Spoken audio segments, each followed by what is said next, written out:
Assalamualaikum guys. So, hari ni saya nak sharing tentang tips macam mana kita nak kenal pasti masalah bearing.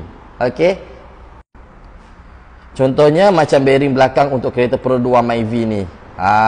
Dia biasanya kita nak kesan satu cara, bila korang bawa laju 100, korang lepas minyak, korang boleh dengar bunyi berdengung macam bunyi Land Rover gitulah. Yang kedua, kalau kata korang tak confident, korang jack tak kisahlah belah mana-mana je korang nak check, yang korang nak check, korang jack tayar, jack, lepas tu lepas handbrake, kalau belah belakang lepas handbrake, and then korang pusing tayar, korang pegang absorber ni. Kalau bearing rosak, korang akan rasa kasar dekat bahagian absorber tu. Yang ketiga, korang pegang tayar kiri dan kanan, dia kan bulat, korang pegang sebelah sini satu, sebelah sini satu.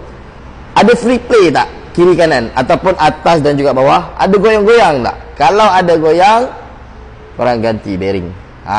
Kadang-kadang dia tak berbunyi tapi dia ada free play. Macam kereta Myvi ni lah. Lepas tu bearing ada yang jenis satu biji hub macam ni, ataupun ada yang jenis press sebiji. Dia bukan macam ni lah, dia seketul bearing saja, betul-betul bulat saja. Yang ini dia jenis hub sebiji gitu. Okay, macam ni sama ada berdengung ataupun korang boleh rasa kasar dekat bahagian absorber, ataupun ada free play atas bawah kiri kanan macam tu. Memang masalah bearing.